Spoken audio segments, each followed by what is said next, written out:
Welcome back to Charged Alpha. I'm Hudson Thomas, joined as always by my co-host Lana Chen. In this segment, we're zooming out from the quarterly noise for a full company chapter. That's right, Hudson. Before we dig into the latest earnings, let's make sure we actually understand this business, what it does, how it makes money, and what makes it competitively distinct. Moderna is the Cambridge-based biotechnology company that put mRNA technology on the map, developing COVID-19 vaccine Spikevax, and now applying the same platform to flu, RSV, cancer vaccines, HIV, and rare disease. The company was founded in 2010 by Nubar Afeyan and Robert Langer, two pioneers in synthetic biology and drug delivery. It went public in 2018 as one of the largest biotech IPOs in history, before COVID validated the entire platform. The scientific premise of mRNA medicines is powerful. Rather than delivering a protein directly to the body, you deliver genetic instructions that tell the patient's own cells to produce the therapeutic protein themselves. The COVID vaccine demonstrated this at scale. Moderna produced hundreds of millions of doses in record time, generating over $30 billion in peak revenue and proving that mRNA manufacturing can be industrialized rapidly. Post-COVID, the challenge is building a durable revenue base. Vaccine sales have normalized substantially from peak levels. The company is investing around $5 billion annually in R&D to convert its pipeline into future commercial products. The RSV vaccine MRESVIA was approved in 2023, the first mRNA vaccine for respiratory syncytial virus in adults, the platform's first commercial proof point beyond COVID and a step toward revenue diversification. The cancer vaccine program is the most watched pipeline asset, a personalized mRNA vaccine targeting each patient's unique tumor mutations, developed in partnership with Merck alongside pembrolizumab immunotherapy. The intellectual property moat is substantial. Moderna's lipid nanoparticle delivery formulations are protected by a deep patent portfolio built over a decade of pre-commercial research before COVID validated the platform. Manufacturing scale is a second moat. The capital-intensive facilities built for COVID would require years and billions to replicate, giving Moderna a supply infrastructure head start over any new mRNA entrant. The balance sheet provides critical runway. Moderna carried over $10 billion in cash accumulated during the COVID revenue peak, giving the company the financial flexibility to fund its R&D-intensive pipeline through commercial approval. Competitively, BioNTech is the nearest peer, similarly built on mRNA, similarly transitioning from COVID dependency. Pfizer is a larger commercial partner. Moderna's differentiation is its independence and broader platform pipeline. CEO Stéphane Bancel has led Moderna since 2011, navigating it from a pre-revenue startup through the COVID moment and now into the platform diversification phase.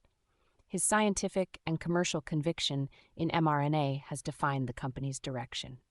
Key threads: RSV and flu combination vaccine uptake, cancer vaccine phase 3 data, R&D expense management against cash runway, and whether the pipeline generates enough new revenue to offset COVID normalization. Moderna is a platform biotech in transition. The science is proven.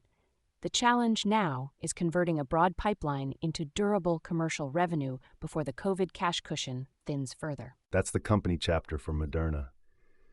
Now that we've got the full picture, let's get into the earnings. Time to dig into the numbers. Let's go. Moderna delivered a beat on losses and a revenue surprise that signals pipeline momentum. Q1 2026, EPS of negative $3.40 versus the street's estimate of negative $3.88, a 12.4% beat on losses.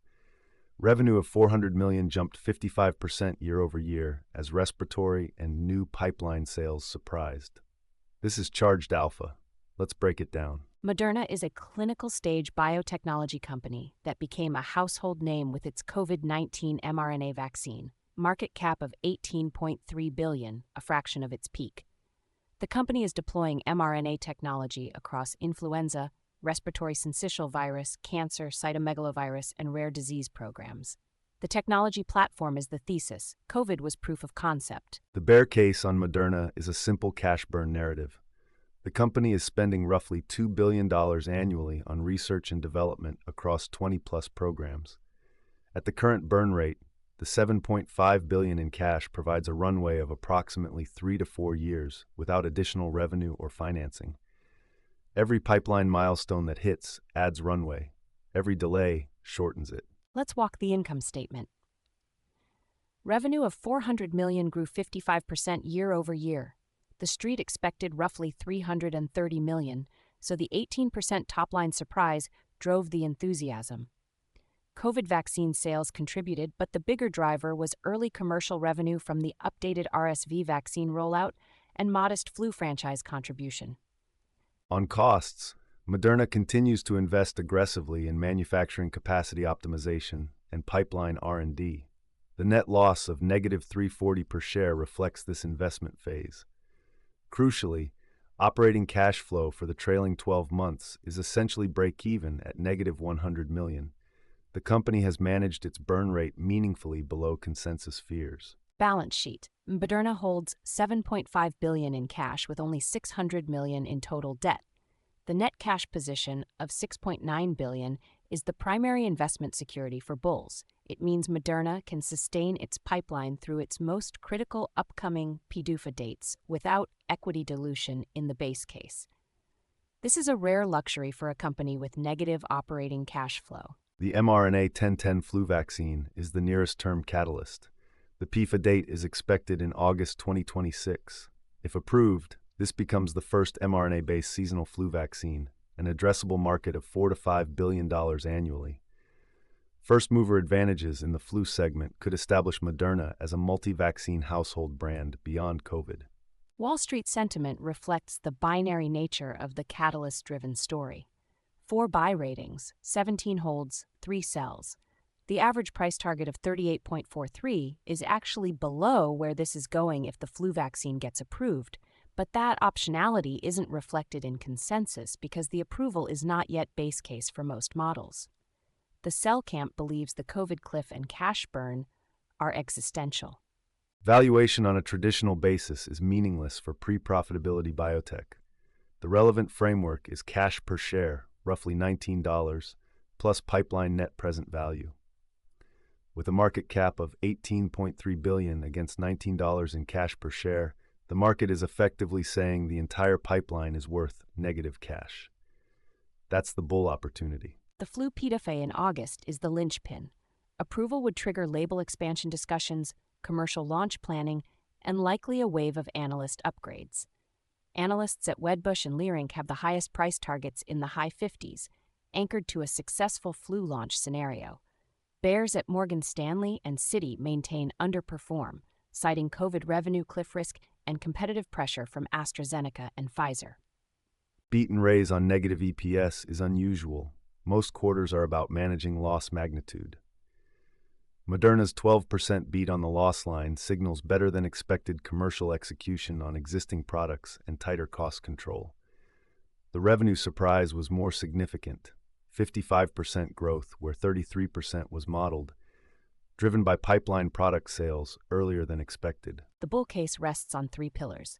First, mRNA platform scalability. Moderna has proven it can develop and manufacture novel mRNA vaccines rapidly. The COVID experience compressed a development timeline from years to months. Applying that capability to flu, RSV, cancer, CMV, and other targets creates a pipeline depth no small biotech can match. Second, flu vaccine approval optionality. mRNA flu vaccines showed superior immune response in clinical trials versus traditional egg-based vaccines. If mRNA 1010 wins approval in August and generates even $1 billion in its first commercial year, Moderna's cash position extends dramatically, and profitability becomes achievable within the planning horizon. Third, the cancer vaccine program. mRNA 4359 for melanoma and lung cancer entered Phase 2 with Merck's pembrolizumab as a combination partner. Personalized cancer vaccines represent an addressable market that dwarfs the flu opportunity. Early signals are promising. A Phase 2 readout in 2027 could be the most important catalyst in Moderna's history. The bear case is dominated by the COVID cliff. After generating $17 billion in revenue in 2022, the COVID business has collapsed to a fraction of peak. Annual COVID revenues are stabilizing, but not at a level that covers the R&D burn.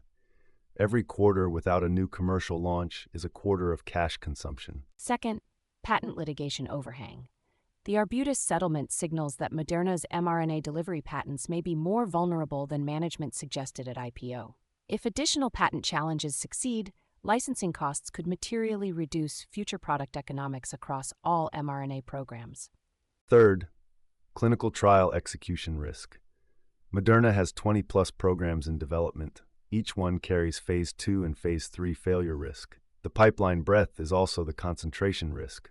A string of clinical failures could destroy confidence in the platform thesis, even if some programs succeed. Moderna's natural peer group is BioNTech, which has the same COVID foundation but a German university-based IP structure, and large pharma COVID players like Pfizer and AstraZeneca. Versus BioNTech, Moderna has more pipeline breadth but has burned more cash. Versus Pfizer, Moderna is a pure-play platform bet with no offsetting diversified pharma business. Options activity is firmly bearish. Put-call ratio of 1.78 reflects defensive hedging ahead of clinical readouts. Implied volatility is elevated. Moderna options price in annual moves of 60 to 80%, typical for a catalyst-driven biotech. The options market is not pricing the flu PDUFA as a high-probability approval. CEO Stéphane Bancel has sold shares under a 10b5-1 plan, a pre-programmed trading schedule. The size of sales relative to ownership is modest, but any CEO selling in a cash-burning company generates scrutiny. Institutional holders include Bailey Gifford and ARK Invest, both long-duration growth investors comfortable with binary outcomes. Bottom line on Moderna, this is a binary platform bet, not a traditional investment. If mRNA 1010 gets flu approval in August and the cancer programs progress through Phase 2, Moderna is significantly undervalued. If the flu vaccine fails and COVID revenue continues declining, the cash runway gets shorter and dilution risk rises. Position size accordingly. Financial data and charts sourced from Financial Modeling Prep. Charged Alpha is for educational purposes only and does not constitute investment advice. Always consult a qualified financial advisor before making investment decisions. Ooh-wee-doo! That ticker tape starts dancing fast. A bull market thrill that's built to last. Dividends are ringing up the swing. Listen to that sweet ka-ching. It's a Wall Street swing. That fast-paced rhythm makes you sing. Yeah, the Wall Street swing.